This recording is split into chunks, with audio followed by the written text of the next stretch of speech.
Salam sejahtera. Jadi cikgu akan ajar hari ini bab 6 iaitu fizik nuklear, iaitu topik kedua terakhir. Okey, tetapi kita ada masih bab elektromagnet lagi yang belum kita belajar dan kita skip. So dalam bab fizik nuklear, okey, dia ada dua subtopik, tak banyak. 6.1 adalah reputan radioaktif, 6.2 adalah tenaga nuklear. Okay, so ada dua subtopik saja, topik yang ringkas dalam bab ini. Okay, so dalam bab ini kita akan tengok apakah maksud reputan radioaktif ataupun kata lain adalah pereputan radioaktif. Dalam bahasa Inggeris adalah radioactive decay. Okay, biasanya kamu dengar gigi mereput. So radioaktif pun mereput juga, dia lebih kurang sama aja konsepnya. Okay, kerana ibaratkan macam gigi kita ni, gigi dalam mulut kita, dia pun boleh mereput. Okay, itu adalah salah satu contoh pereputan. Tetapi bezanya, gigi mereput dia tidak mengeluarkan sinaran radioaktif, ataupun gigi itu apabila dia mereput dia tidak mengeluarkan apa-apa sinaran yang membahayakan mulut kita manusia. Okay, tetapi untuk pereputan radioaktif, dia adalah mengeluarkan sinaran yang berbahaya kepada kita. Okay, tetapi walaupun dia adalah berbahaya, sinaran yang dikeluarkan oleh pereputan radioaktif ini selalunya kalau kita boleh manfaatkan, maka dia akan memberi suatu kebaikan kepada manusia. Okay, itu pereputan radioaktif. Kemudian kita akan tengok apakah maksud separuh hayat. Okay, separuh hayat ni dalam subtopik 6.1, separuh hayat ini adalah merujuk kepada masa, refer kepada masa, time. Dia merujuk kepada masa ataupun time. So apakah maksud separuh hayat? Kita akan tengok lebih detail dalam subtopik 6.1.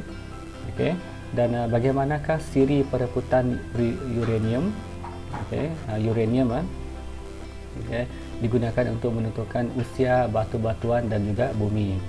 So ini adalah subtopik 6.1. Okay, persoalan 1, 2, 3 ni adalah berkaitan dengan subtopik 6.1, dan 1, 2, 3 persoalan ini adalah berkaitan dengan 6.2. So kita tengok 6.1. Okay, so reputan radioaktif kita tengok dengan lebih teliti di sini. Reputan radioaktif merupakan proses nukleus tidak stabil menjadi nukleus stabil dengan memancarkan sinaran radioaktif. Okey, kalau kamu orang tengok jadual berkala unsur ataupun periodic table kamu orang yang belajar dalam kimia, chemistry, kamu akan dapati ada unsur yang berada dalam kawasan lanthanide dan juga actinide di bawah itu. Okey, dan juga unsur-unsur yang berada di bawah kumpulan baris yang ke-5, 6, itu adalah contoh-contoh atom yang tidak stabil. Okey, so atom-atom ini bila dia tidak stabil, kenapa dia tidak stabil? Okay, proses nukleusnya tidak stabil. Okay, nukleus yang tidak stabil. Kalau kita tengok uranium, okay, uranium contohnya, uranium 82-235. Okay, kenapa uranium ini simbolnya U? Kenapa uranium ini tidak stabil? Kerana di dalam nukleusnya dia sudah ada 235 gabungan proton dan juga neutron. Okey, 82 adalah proton, selebihnya adalah neutron. So maksudnya di sini, nukleus uranium dia terlalu besar. Bila dia terlalu besar, dia tidak stabil. Okey, dia tidak stabil. Jadi apabila dia tidak stabil, maka ia harus melakukan sesuatu proses supaya dia menjadi lebih stabil. So proses itu dinamakan sebagai pereputan radioaktif. Okey, pereputan radioaktif dia harus mereput untuk menjadi lebih stabil. Okey, dengan memancarkan sinaran radioaktif. Okey, dengan memancarkan sinaran radioaktif. Yang ini cikgu boleh buat analogi ya, analogi ringkas. Okey, contohnya adalah kalau kita sebagai manusia, kita ada perasaan marah contohnya. Okey. So apabila berada dalam keadaan yang marah, emosi tak stabil. Okey, emosi tidak stabil. So, apabila emosi tidak stabil, maka kita harus stabilkan emosi itu. Ya, macam mana kita nak stabilkannya? Kita harus stabilkan emosi itu. Macam mana kita nak stabilkan balik emosi marah itu? Ada orang caranya adalah berbeza-beza. Okey, ada orang dia melepaskan marah. Macam mana dia marah? Dia marah orang lain pula. Dia tengking, dia jerit, dia jerit orang lain. Ada yang hentak-hentak barang ataupun lontar barang. Ada yang kalau marah dia boleh menangis. Dia macam-macam cara dia untuk melepaskan perasaan marah dia. Ada yang cuma dia tak marah, dia cuma geram saja. So ini adalah prosesnya, proses emosi tak stabil kepada stabil kita panggil sebagai proses perebutan kalau dia dalam bentuk atom ataupun nukleus. So macam mana dia nak stabilkannya? Maka dia kena keluarkan sesuatu. Dia kena keluarkan sesuatu, sama ada menangis kah, geram kah, menengking orang kah, dia tumbuk barang kah, apakah. So itulah contoh dia nak stabilkan perasaan dia. So sama juga untuk atom yang ataupun nukleus yang tidak stabil, kita tengok nukleus bukan kita tengok atom. Untuk nukleus yang tidak stabil, dia tidak stabil, maka dia harus menjadi stabil. Nukleus yang tidak stabil, kenapa dia tidak stabil tadi? Kerana dia terlalu besar. Kerana nukleus ini dia terlalu besar. Bayangkan contohnya uranium, di dalamnya ada 82 proton. Selebihnya adalah kalau 235 tolak 82, maksudnya bakinya adalah 153. So maksudnya di dalam sini ada 153 neutron. So dalam nukleus itu sendiri dia tidak stabil. Dia tidak stabil, dia macam terlalu padat. Terlalu padat. So dia harus stabilkan diri dia secara rawak, secara spontan, dengan membebaskan caranya adalah dengan membebaskan 3 benda. Sama ada dia bebaskan zarah alfa ataupun zarah beta ataupun sinar gamma. So ada 3 benda yang dikeluarkan. Itu cara dia adalah untuk melepaskan dia punya supaya dia lebih stabil dia macam manusia tadi lah. Kalau manusia dia menengking, jerit, tumbuk barang, tapi nukleus dia keluarkan sinar gamma, alfa dan beta. So itu adalah serba ringkas ya. Dan bila kita sebut tentang nukleus, kalau dalam chemistry dia kita tak tengok chemistry Kalau dalam chemistry kamu akan tengok pasal elektron ataupun dia punya elektron valence semua tu contohnya kita tengok 4,2 helium. So bila kita sebut tentang nukleus helium, dalam kepala kamu mesti kamu ingat ini dia ada 2 proton. Lepas tu dalamnya ada 2 neutron. Lepas tu dalam kepala kau pun ada fikir juga, di luarnya akan ada 2 lagi elektron. So ini adalah atom. So ini kita panggil sebagai atom helium. Atom helium. Tetapi bila kita sebut tentang nukleus helium, kita tak tengok apa yang berada di dalam kita tak tengok apa yang berada di sekelilingnya, tak melibatkan elektron. Kita cuba tengok ini sahaja. Ini yang kita panggil sebagai nukleus helium. So kita tak tengok elektron okey, kerana dalam kimia sifat kimia bagi suatu atom ditentukan oleh elektronnya. Tetapi dalam fizik kita nak tengok proton dan neutron itu yang menentukan sifat fizik bagi sesuatu atom. So bila kita fikirkan tentang ini, jadi maksudnya kamu jangan imagine ada elektron lagi just kita nak fokuskan kepada nukleusnya sahaja, nukleusnya di dalam itu sahaja. Sebab itulah kalau kamu tengok dalam words-nya, proses nukleus yang tidak stabil, proses nukleus yang tidak stabil. Nukleus kita tak katakan atom, kita tak katakan atom, tapi kita katakan nukleus, iaitu di dalam itu cuma melibatkan proton dan neutron sahaja. So bila dia tidak stabil, maka dia akan memancarkan 3 jenis sinaran, iaitu alfa yang pertama, beta yang kedua, dan sinar gamma yang ketiga.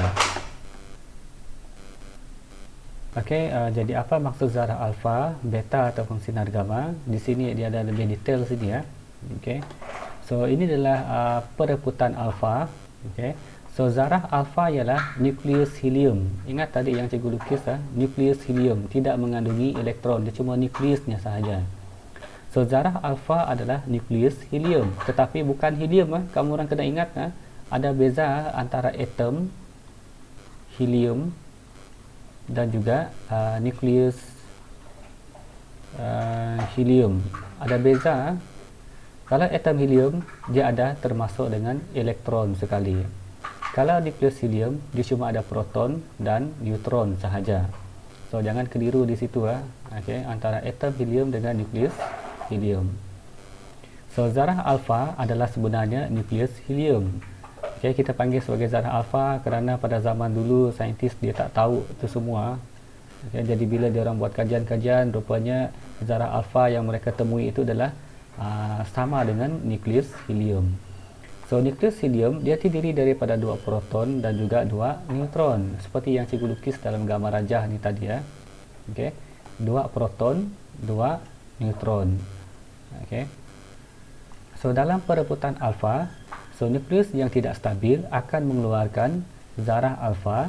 Dalam perebutan alfa ni, contohnya ini adalah nukleus dia tidak stabil. So dia mengeluarkan satu zarah alfa untuk menjadi nukleus unsur baharu yang lebih stabil. Ini adalah contoh proses perebutannya. Macam mana kita nak tahu zarah alfa, beta ataupun gamma? Itu kita tak boleh nak tentukannya kerana di sini dia sudah beritahu perebutan radioaktif adalah secara rawah dan spontan kerana tidak dipengaruhi oleh suhu, tekanan dan faktor fizikal yang lain. Maksudnya di sini atom itu dia bila-bila masa dia boleh berlaku, dia secara spontan sahaja. Dan bila-bila sinaran yang dikeluarkan itu adalah alfa, beta dan gamma, itu adalah kita tak boleh nak jangka juga, sebab dia berlaku secara rawak, secara random. So ini adalah rajah menunjukkan perebutan bagi zarah alfa. Kita tahu ini adalah nukleus induk. Dia punya nukleusnya adalah terlalu besar, terlalu padat, dia tidak stabil, jadi dikeluarkan dia tendang zarah alfa ataupun nukleus helium. So semasa perebutan alfa, dia punya nombor nombor nukleon kamu orang belajar dalam kimia. So this one is nucleon number, this one is ataupun atomic number, nucleon number ataupun atomic number, and then di bawahnya adalah proton number. So kalau kita tengok berdasarkan sini, contoh perebutan alfa, PO adalah polonium. Bila dia merebut, dia membebaskan satu zarah ataupun satu nukleus helium ataupun zarah alfa. So kalau kita tengok daripada polonium pergi ke plumbum, PB adalah plumbum. So daripada polonium pergi ke plumbum, kita tengok dia punya nucleon number dia sudah berubah, berkurang sebanyak 2. Boleh tengok di sini daripada 210 menjadi 206. Maksudnya dia kena tolak 4. 82 berubah menjadi 82, maksudnya kena tolak 2. Okey, so ini adalah contoh mudah sebenarnya untuk kamu orang tengok perebutan alfa, ya, perebutan alfa. Nanti kita tengok beberapa contoh soalan yang berkaitan dengan perebutan alfa. Okay, so ini adalah nukleus induk. Ini tak perlu hafal sangat, just dia nak beritahu nukleus induknya. Nukleus induk ni yang asal, okay, yang original, yang asal. Okay. Yang dia nukleus anak ni yang terbaru, anak yang terhasil daripada induk ini selepas dia menghasilkan zarah alfa. Okay. So persamaan bagi perebutan beta, okay. Kalau alfa tadi dia bebas adalah satu jenis nukleus helium. Kalau beta pula dia adalah sejenis elektron, okay, ataupun fast moving elektron, okay. Elektron yang bergerak dengan pantas. So zarah beta adalah elektron yang bergerak pantas, sangat cepat, okay. Dalam perebutan beta, sebiji neutron, satu neutron, bukan biji sebenarnya, satu neutron dalam nukleus yang tidak stabil terurai kepada satu proton dan satu elektron. Ini yang kamu orang tidak ada belajar dalam kimia lah. Satu neutron, neutron ini satu neutron, dia terurai menghasilkan satu proton, satu elektron. Pelik kan? Tapi ini adalah fenomena semula jadilah. Okay, fenomena semula jadi. So satu neutron, kita tahu ini adalah atomic number. Okay, kalau kamu orang belajar AZX, ataupun AXZ kah? Terbalik, AXZ, whatever lah. So this one is atomic number ataupun nuclear number. So this one is represent proton number. Okay, so maksud di sini neutron, dalam satu neutron itu dia cuma ada neutron, satu neutron, tetapi dia tidak ada proton, kosong proton, tidak ada proton, memang ada neutron sahaja. Okay, jadi sebab itu cara penulisannya adalah 1 kosong neutron. Untuk ini satu proton, so kita tahu bahawa atomic number adalah hasil tambah neutron dan proton. So kalau proton itu sendiri adalah satu, memang satulah di sini kan. Okay, dan satu ini adalah mewakili proton number. So kalau kita ada satu proton, maksudnya memang satulah di sini. Okay, so untuk yang ini adalah zarah beta ataupun lebih dikenali sebagai elektron. So dalam elektron dia tidak ada proton, tidak ada neutron, dia cuma ada elektron sahaja, dia sendiri sahaja. Okay, kita letak negatif 1 kerana dia adalah charge negatif 1. Elektron adalah charge negatif 1. Okay, kalau proton dia adalah charge positif, tapi kita tak letak positif lah di sini. Okay. So ini adalah perebutan beta. Okay. So proton yang terhasil kekal dalam nukleus, manakala elektron akan terpancar keluar daripada nukleus itu dengan tenaga kinetik yang sangat tinggi sebagai zarah beta seperti yang ditunjukkan dalam rajah. Okay. So satu neutron, kenapa neutron? Bukan proton pula yang terurai, kerana selalunya dalam satu nukleus neutron tu lebih banyak daripada proton.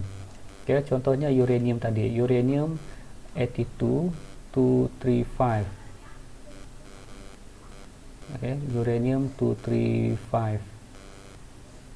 So dalam uranium dia ada 82 proton, tetapi dia ada 153 neutron. So neutron ini adalah sangat banyak, sebab itu dia terurai menjadi satu proton, satu elektron. Okay, neutron itu terlalu banyak dalam satu nukleus. So ini adalah persamaan dia. Okay, selepas menjalani satu perebutan, nombor proton akan bertambah sebanyak 1. Okay, ini kalau kita tengok di sini ini, nombor nukleon, atomic number masih sama. Okay, kerana 24 sama dengan 24 tambah 0 sini Okay. Kemudian proton number, untuk proton number 11 dia akan menjadi bertambah 1. So maksudnya 11 sama dengan 12 tolak 1. Okey. So persamaan di kiri dan kanan haruslah sama.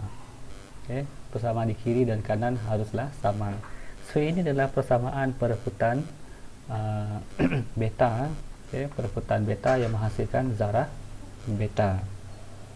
Untuk persamaan bagi rebutan gamma pula, okey, gamma ini adalah sejenis sinaran, sinaran macam cahaya. Okey, ini kamu orang belajar di masa form 4, iaitu gelombang spektrum elektromagnet.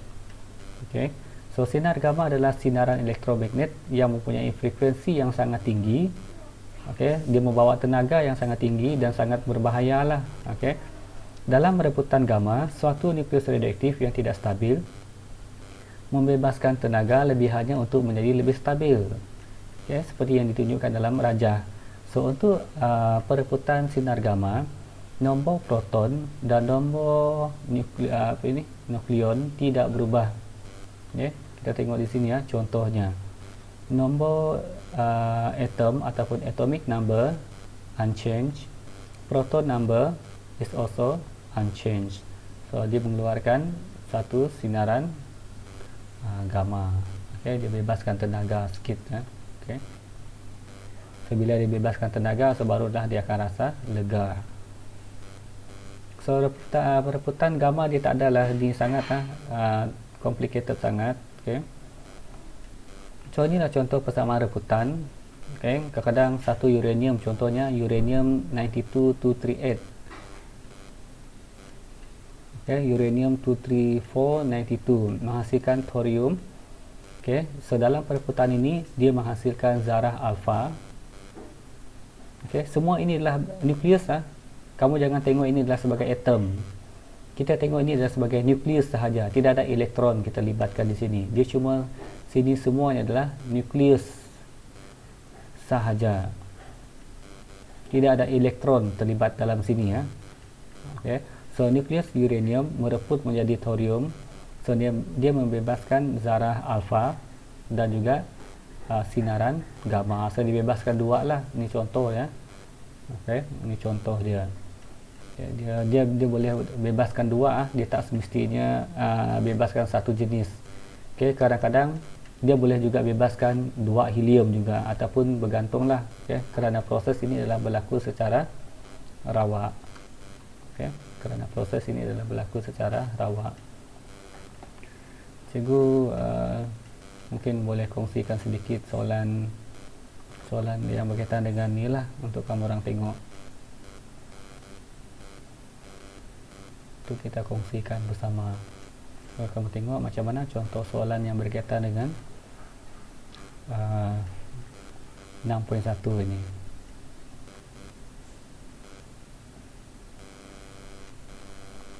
Okey, inilah contoh soalan latihan yang cikgu akan bagi dengan kamu orang. Okey. So soalan satu ni adalah terlalu mudah, jadi cikgu tidak akan bincang. Kita tengok soalan dua ni ya. Okey. Thorium 232 decays to become plumbum 238. How many alpha and beta particles are emitted during the decaying process? Jadi macam mana kita nak tahu yang terlibat, berapakah alpha, berapakah beta dalam proses ini? Maka kamu kena tengok dia punya nombor atom, atomic number dan juga proton number. So 23290 thorium berubah menjadi 20882 plumbum. Okey. Cikgu zoom kan ya. So dalam situasi ini kita tahu bahawa dia membebaskan zarah helium. Okey, dan juga zarah beta. Cuma di sini kita tidak tahu berapakah bilangan zarah helium, berapakah bilangan zarah beta yang dibebaskan. Okay. Kita tidak tahu, jadi itu yang kita kena cari. So untuk mencari bilangan helium, okay, mudah sahaja. Okay.